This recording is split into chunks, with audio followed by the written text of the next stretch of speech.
The wind howled across the frozen wasteland as Dr. Maya Patel checked the readings on her atmospheric monitoring equipment for the third time. Something wasn't right.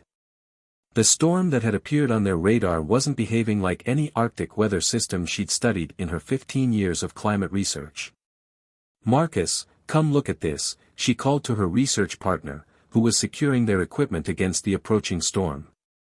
The tall meteorologist trudged through the snow to her position, his thick winter gear making him look like a walking parka. "The electromagnetic readings are off the charts," Maya said, pointing to her display. "And look at these pressure variations. I've never seen anything like it." Before Marcus could respond, a blinding light pierced the dark Arctic sky. What they initially mistook for Aurora Borealis transformed into something else entirely, a massive object breaking through the cloud cover, its hull gleaming despite the dim polar light. "That's no satellite," Marcus whispered, his voice barely audible over the intensifying wind. The object was losing altitude rapidly, its trajectory bringing it dangerously close to their research station. Maya's training kicked in. "Get Dr. Chen and Rodriguez. We need to evacuate now." But as Marcus turned to run, the object veered sharply east, disappearing behind a ridge of ice roughly 2 kilometers from their position. The impact shook the frozen ground. Even at this distance, they felt the tremor through their boots. Within minutes, the rest of their small team had gathered, Dr. Li Chen, their geologist, and Carmen Rodriguez, their communications specialist and emergency medical technician. "All communications are down," Carmen reported, her usually calm voice tinged with concern. "Even our emergency satellite phone isn't working. Whatever that thing is, it's generating some kind of interference field," Maya said, studying her instruments. "And this storm, it's getting worse by the minute." The team debated their options, but Maya knew they really only had one choice. "We have to check for survivors," she said firmly. In these conditions, nobody would last long without shelter. Their heavy-duty research vehicle struggled against the worsening storm as they approached the crash site. Through the swirling snow, they could make out a massive tear in the ice where the object had come to rest. Steam rose from the gash, creating an otherworldly mist that mixed with the driving snow. As they drew closer, the true scale of the vessel became clear.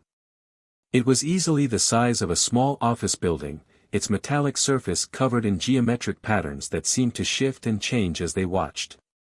But what caught Maya's attention were the figures emerging from a breach in the hull, tall, elegant beings with iridescent skin that seemed to ripple with colors even in the dim Arctic light. The aliens moved with obvious difficulty in the harsh conditions, their environmental suits clearly not designed for Earth's brutal polar climate. One of them stumbled in the deep snow, and without hesitation, Maya was out of the vehicle, pushing through the wind to help. The alien recoiled at her approach, raising a device that pulsed with energy. But Maya kept her movements slow and deliberate, hands raised to show she meant no harm. Behind her, she could hear her team members following her lead. "We're here to help," she called out, though she knew they probably couldn't understand her words. She pointed to their research vehicle, then mimicked seeking shelter from the storm. The tallest of the aliens stepped forward, its skin shifting to a deep blue color. It made a series of musical tones that Maya felt in her chest more than heard. A moment later, a mechanical voice emerged from a device at what she assumed was its throat. "Your assistance is neither required nor desired, Primitive," it said in stilted English. "Our rescue vessels will arrive shortly." Maya checked her atmospheric monitors and shook her head. "Not in this storm, they won't. The electromagnetic interference is getting stronger, and the temperature's dropping fast. We have shelter. You need it, and we're offering it." As if to emphasize her point, a gust of wind nearly knocked one of the aliens off its feet. Their environmental suits were beginning to frost over, the elegant materials clearly struggling with Earth's harsh conditions. The alien leader's skin rippled with what Maya guessed was frustration or anger, but when another of its crew stumbled, it made a sound that the translator rendered as a sigh. "We are the Vedari," it said finally. I am First Observer Kilian. Our vessel was damaged passing through your primitive atmosphere. Maya bit back a response about their primitive atmosphere being the only thing between them and hard vacuum. Instead, she gestured again to their vehicle. Dr. Maya Patel, Earth Climate Research Station 12. Now, shall we continue this cultural exchange somewhere warmer? As they helped the Vedari to their vehicle, Maya couldn't help but notice how their supposedly superior technology was failing in the face of simple Arctic conditions.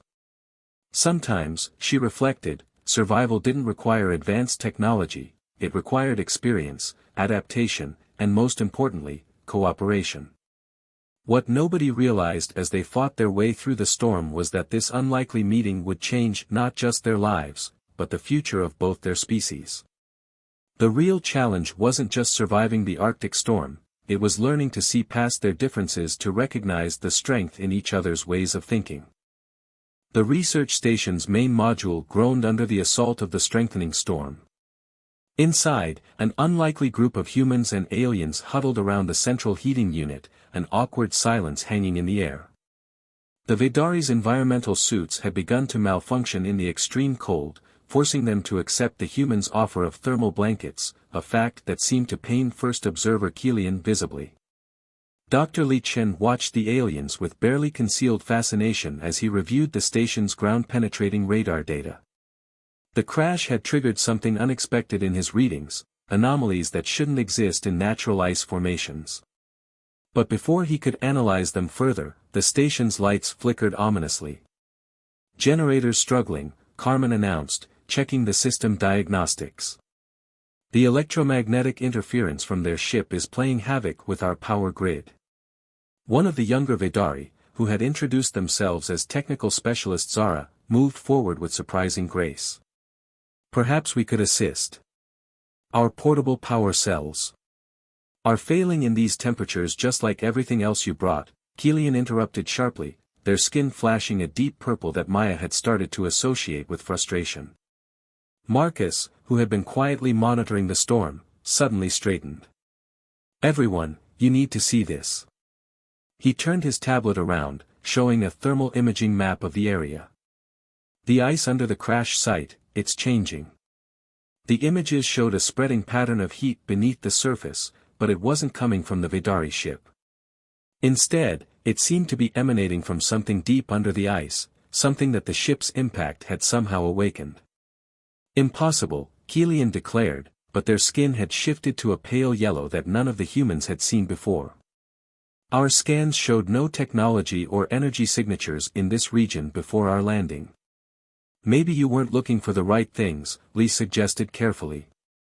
He pulled up his radar data, overlaying it with Marcus's thermal imaging. "These patterns, they're not random. They're geometric, almost like architecture," Zara finished, moving closer to the display. Their skin rippled with what might have been excitement. "But the design elements, they're neither human nor Vedari." The station shuddered again, but this time it wasn't from the storm. A deep rumbling emanated from beneath them, and the ice under the station shifted perceptibly. Carmen's emergency medical training kicked in as she steadied equipment that threatened to topple. "Whatever's down there, it's becoming active," Maya said, checking her atmospheric readings. "And it's affecting the storm somehow. The electromagnetic interference is forming a pattern now." Kilian moved to study her readings, their earlier disdain forgotten in the face of this new mystery. "These energy signatures, they're similar to ancient records in our archives. Stories of a civilization that preceded us in this galaxy. We need to investigate," Lee stated firmly. "If there's something down there, the heat from its activation could destabilize the entire ice shelf. We're not just looking at a scientific discovery, we're looking at a potential catastrophe." The Vedari leader's skin shifted through several colors before settling on a deep blue. "Agreed, but our technology is worse than useless in these conditions," Maya finished. "But we have equipment designed for Arctic exploration. Ice drills, thermal suits, climbing gear. We can reach whatever's down there, but only if we work together." Zara stepped forward, directly challenging their leader's authority in a way that made the other Vidari's skin pulse with shock. First observer, the humans have already proven their adaptability. Perhaps it is time we acknowledged that advanced technology is not always the answer. The station trembled again, and somewhere in the distance, they heard the crack of breaking ice. Kilian's skin rippled through a complex pattern of colors before they finally nodded. Very well. But we must hurry. If these energy readings are what I suspect, we may have awakened something that both our peoples need to understand. As the humans began gathering their Arctic exploration gear and the Vidari configured what working technology they had left to interface with the human equipment, Maya caught Lee giving her a significant look. They both knew that whatever lay beneath the ice, it would either bring their two species together or drive them apart forever. Marcus helped Zara into one of their spare thermal suits, carefully explaining how the seemingly primitive equipment worked. The young Vidari's skin flickered with colors that suggested both embarrassment and fascination as they realized how effectively the simple human technology dealt with the extreme conditions. Your people, Zara said quietly while adjusting the suit's seals, you've learned to thrive in environments like this without relying on advanced technology. How? Necessity, Marcus replied with a slight smile. When you can't change the environment to suit you, you learn to adapt to it instead. Sometimes the simplest solutions are the most reliable. As the combined team prepared to venture out into the storm to investigate what lay beneath the ice, Carmen finished programming their emergency beacons. If we're not back in 6 hours, the automated distress signal will activate. Assuming the interference doesn't block it. In 6 hours, Lee said, checking the latest thermal readings, we'll either have solved this mystery or it won't matter anymore. The ice shelf is becoming increasingly unstable. The humans and Vidari gathered at the station's airlock, their differences temporarily set aside in the face of this greater mystery. As Maya helped Kilian check their thermal suit seals, the alien leader's skin shifted to a color she hadn't seen before, one that seemed to shimmer between blue and gold. Perhaps, Kilian said slowly, we were too quick to dismiss your species' achievements. There is clearly much we could learn from each other. Maya smiled behind her frost mask. That's the thing about wisdom, first observer. It doesn't always come in the form we expect. As they stepped out into the howling Arctic storm, none of them could have predicted just how prophetic those words would prove to be, or how the secrets buried beneath the ice would challenge everything both species thought they knew about their place in the universe. The ice tunneler ground forward through the frozen layers, its reinforced drill bit throwing up clouds of crystalline debris. Maya and Kilian stood shoulder to shoulder in the cramped control chamber, watching as Li Chen guided the machine deeper beneath the surface. Through the thick viewports, the beam of their floodlights revealed walls of ancient ice, layers upon layers of Earth's history passing by like pages in a book. We're approaching the energy source, Zara announced, their skin pulsing with excitement as they monitored both human and salvaged Vidari scanning equipment. The young alien had proven surprisingly adaptable, quickly learning to integrate their advanced sensors with the humans' more robust Arctic technology. The tunneler suddenly shuddered to a halt, its drill meeting something that wasn't ice. Lee adjusted the floodlights, and everyone in the chamber fell silent. Before them stood a wall of dark metal, its surface etched with intricate patterns that seemed to shift and move in the harsh artificial light. Those symbols, Kilian breathed, their skin shifting to a deep indigo. They're similar to artifacts we've found on distant worlds, but never this intact, never this, complete. Marcus had been quiet for most of the descent, but now he spoke up from his station monitoring the ice stability. Whatever it is, it's generating increasing amounts of heat. The surrounding ice structure is becoming dangerously unstable. Carmen, who had insisted on joining the expedition in case of medical emergencies, pointed to a section of the wall where the patterns seemed to converge. Look there, doesn't that look like some kind of access panel? As if in response to her words, the patterns on the wall began to glow with a soft blue light. The energy readings on both human and Vidari instruments spiked dramatically, and the ice around them groaned ominously. We need to find a way inside, Maya said urgently. Not just to satisfy our curiosity, but because whatever's powering this structure could bring down the entire ice shelf if we don't shut it down. Keelian's skin rippled with conflicting colors before settling into a determined blue-green. Agreed. Zara, can you interpret any of these symbols? The technical specialist moved closer to the wall, their slender fingers tracing the glowing patterns. They're similar to what we found before, but more elegant. More refined. It's like seeing the difference between a rough draft and a finished masterpiece. Lee checked the structural integrity of the ice around them. Whatever we're going to do, we need to do it fast. The heat signature is increasing exponentially. Maya studied the patterns, remembering something from her doctoral research about geometric sequences in ancient Earth cultures. These patterns, they're not just decorative. Look at the way they flow, the way they interact. It's almost like a language, Carmen finished, her eyes widening. But not one meant to be spoken. It's mathematical. Zara's skin flashed with sudden understanding. Of course. It's not about the symbols themselves, it's about the relationships between them. The ratios, the sequences. Working together, the human scientists and Vedari specialists began to decode the mathematical language encoded in the wall's patterns. Each species brought their own perspective, the Vedari's advanced understanding of spatial mathematics combining with humanity's experience in recognizing patterns in nature.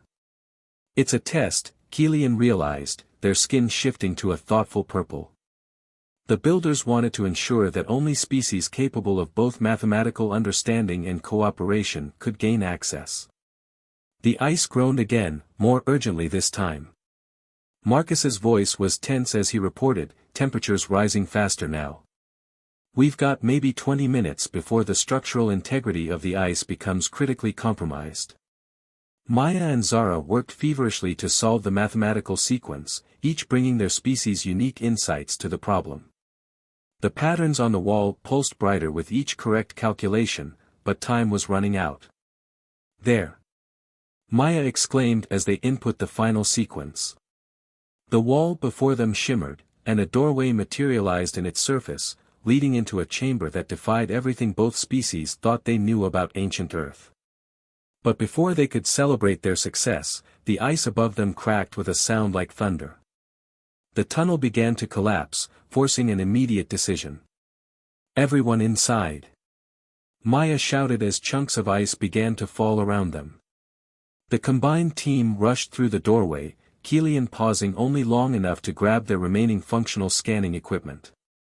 They made it into the chamber just as the tunnel collapsed behind them, sealing them inside the ancient structure. The space they found themselves in was vast, far larger than should have been possible beneath the ice, and filled with technology that made even the Vedari's advanced equipment look primitive by comparison. By all our ancestors, Keelian whispered, their skin shifting through colors no one had seen before. This is not just a structure. This is a library. A repository of knowledge. The chamber hummed with power, holographic displays flickering to life around them, showing star maps and mathematical formulas that spanned galaxies. But even as they marveled at the discovery, they realized their situation had become even more precarious. The heat's still building, Marcus warned, checking their remaining equipment. And now we're cut off from the surface. Maya looked at the ancient technology surrounding them, then at her unlikely allies. Then we need to figure out how to shut this place down and find another way out. And we need to do it before this whole ice shelf comes down around us. Keelian nodded, their skin settling into a determined blue. Together then, Dr. Patel. It seems your species' primitive survival instincts and our advanced scientific knowledge will both be necessary if any of us are to survive this discovery. As they spread out to study the ancient repository, none of them could shake the feeling that they were being tested, not just their intelligence or their technology, but their ability to work together despite their differences. And somewhere, deep in the ice of Earth's Arctic, two species that had started as reluctant allies were about to discover that the greatest technological achievements mean nothing without the wisdom to use them properly. The ancient chamber thrummed with energy as holographic displays cast ethereal light across the faces of humans and Vedari alike. Time was running out, the heat from the facility's power core was destabilizing the ice shelf above them at an alarming rate, and their exit was blocked by tons of collapsed ice and frozen debris. Li Chen moved carefully among the crystalline control pedestals, his geologists' trained eye taking in details that others might miss. These structures, they're not just technology. They're grown, like crystals, but with precise engineering at the molecular level. Impossible, Kilian muttered, though their skin had taken on the pale yellow shade that the humans now recognized as uncertainty. Even our most advanced manufacturing techniques couldn't achieve this level of integration between organic and inorganic materials. Maya studied the holographic displays, watching as star charts and mathematical formulae danced through the air. These aren't just star maps, she realized. They're showing climate patterns, but on a galactic scale. Weather systems that span entire solar systems. Zara had interfaced their last functioning scanner with one of the crystal terminals, their skin flickering rapidly through colors as data streamed into their device. This facility, it's part of a network. There are others, scattered across the galaxy. They're all connected, all sharing data. A climate monitoring network, Marcus breathed, momentarily forgetting the danger they were in. They were studying planetary weather patterns, maybe even controlling them. Another tremor shook the chamber, more violent than before. Carmen checked their portable sensors. Ice shelves becoming critical. We've got maybe 30 minutes before total structural failure. We need to power this place down, Maya said, turning to Kilian. Your people have more experience with advanced technology. Can you make sense of these controls? The Vedari leader's skin rippled with frustration. This technology, it's beyond even our understanding. It operates on principles we've barely begun to theorize about. Then we need to think differently, Li said quietly. He was examining a series of crystal formations that seemed to pulse in time with the facility's power fluctuations. In Earth's geology, crystal structures often follow predictable patterns. If this technology is based on crystal growth, then it might follow similar natural laws. Zara exclaimed, their skin brightening. The same mathematical principles that govern crystal formation could be the key to understanding these controls. The chamber shuddered again, and a crack appeared in one of the walls. Ice water began to seep through, a stark reminder of their diminishing time. Working together, the humans and Vedari began to decode the crystal control system. Li's understanding of geological formations combined with Zara's advanced mathematical knowledge, while Maya and Kilian worked to interpret the climate data displayed in the holograms. Look at this, Maya called out, pointing to a particular sequence of symbols. These patterns, they're similar to how we model Arctic weather systems. It's showing energy flow, but on a massive scale. Kilian's skin shifted to a deep blue of concentration. Yes, and these crystalline structures, they're not just controls, they're a physical representation of the energy flow itself. Another tremor rocked the chamber, stronger than before. Marcus's voice was tense as he reported, ice shelf starting to break up. We're running out of time. There. Li pointed to a particular crystal formation. This one's different from the others. See how the growth pattern spirals inward instead of outward. In crystal formations, that often indicates a point of origin. Zara moved to the crystal, their scanner humming. It's the primary power conduit. If we can understand its pattern, we can reverse it, Maya finished. She looked at Kilian, seeing her own understanding reflected in the alien's color-shifting skin. Like reversing the flow of a river. The chamber trembled continuously now, ice water streaming in from multiple cracks. The humans and Vedari gathered around the primary crystal, each bringing their unique knowledge to bear on the problem. Li provided insights into crystal growth patterns, while Zara translated these into mathematical terms the ancient system might understand. Maya and Marcus contributed their understanding of energy flow in natural systems, and Kilian added their species' advanced knowledge of power dynamics. Ready?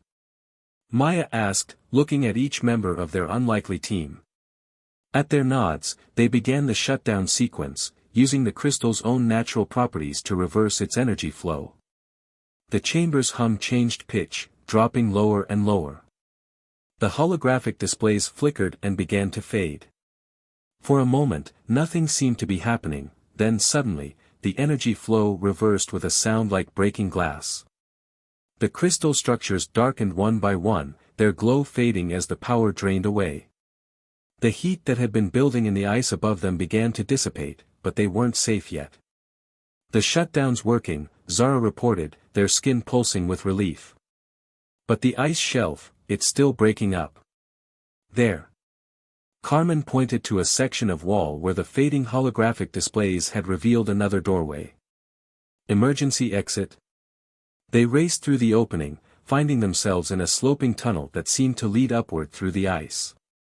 Behind them, they could hear the ancient chamber powering down, its secrets going dark but not before Zara's scanner had captured terabytes of priceless data. The climb through the tunnel was treacherous, with ice water streaming down around them and the entire structure groaning as the ice shelf shifted. But the humans' experience with Arctic conditions proved invaluable, guiding the group safely through the hazardous ascent. They emerged onto the surface just as the sun was breaking through the storm clouds, casting golden light across the transformed landscape. The ice shelf had been altered forever, with new cracks and chasms creating a maze-like pattern across its surface. But they were alive, and they had discovered something that would change both their civilizations forever. As they stood in the Arctic dawn, humans and Vidari alike covered in ice and exhausted from their ordeal, Kilian turned to Maya, their skin showing a new color, one that seemed to combine all the others into something entirely unique. Perhaps, the Vidari leader said softly, we were both right, and both wrong. Your simple solutions and our advanced knowledge, neither alone would have been enough. But together. Maya nodded, watching as the rising sun painted the transformed ice in shades of gold and blue. Together, we might just be ready for what that library has to teach us. Both our peoples still have so much to learn. The discovery beneath the Arctic ice would indeed change both civilizations, but not just because of the ancient technology they'd found. The real discovery had been about themselves, about how two very different species could overcome their prejudices and preconceptions when faced with a challenge greater than themselves. 3 months after the events at the Arctic Research Station, the landscape had changed in more ways than one.